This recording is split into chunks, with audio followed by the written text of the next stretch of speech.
But to go into that, one must clear a great deal of the ground. First, words and symbols are heavy with superstition, with tradition. And one has to use certain words that are loaded, unfortunately, with Christian symbolism and Hindu words and ideas, and so on. And the word, the symbol, is never the thing, never the essence, never the truth. And it would be very unfortunate if we were caught in symbolism and in words, because symbolism and the word is never the real. The word becomes important, or the symbol becomes important, like the shadow, when the real thing has disappeared, when the real thing has no substance, no validity. And we are going to find this morning for our souls the validity, the truth, and not be caught in the symbol or in the word. So we must put away from our minds, if I may suggest,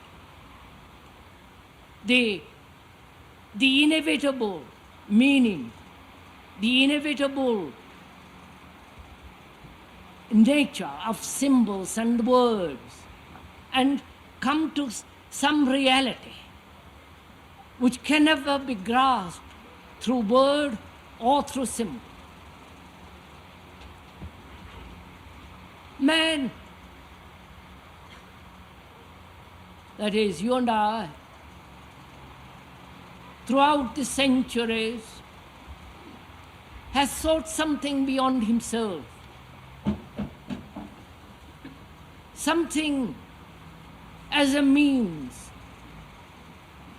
to either escape from this ugly, tyrannical, sorrying world, or to compensate for this aching, miserable, confusing existence. And for this compensation and the justification to live in this world rather sanely, if one can, a human being has, out of his vanity, out of his fear, out of his anguish, created an image, a personal God, a superhuman power, which makes him behave, which acts as a guiding principle. That image is different in the Orient and in the Occident, but it is still created by the human mind. There is nothing sacred about it. There is nothing sacred in the rituals of the West or of the East. There is nothing true, for they have been put together by man in his despair, in his torture, in his fear, in his anxiety. And what is born out of fear, out of anxiety, can never lead man to truth. They may be amusing, they may be exciting, They may give him certain inspiration, a certain sense of well-being, but those rituals, those symbols, those words, those prayers have no truth behind them at all, because they are put together by human beings in utter agony.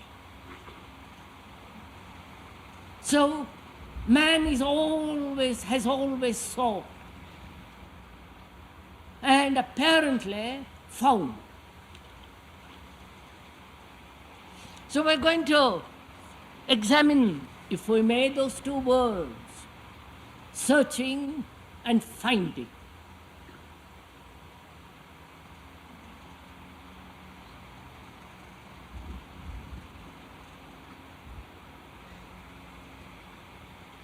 We seek because of our own confusion. We seek something that is permanent because we see everything about us impermanent. We seek a love, a comfort, a divine providence, because in ourselves there is so much confusion, so much sorrow, so much agony. And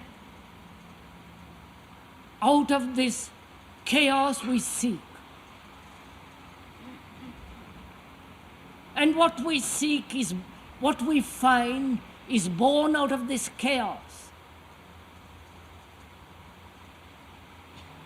So one must understand this thing, that to seek and to find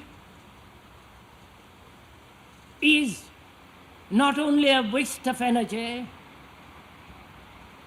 but also it is an actual hindrance, it's an actual detriment.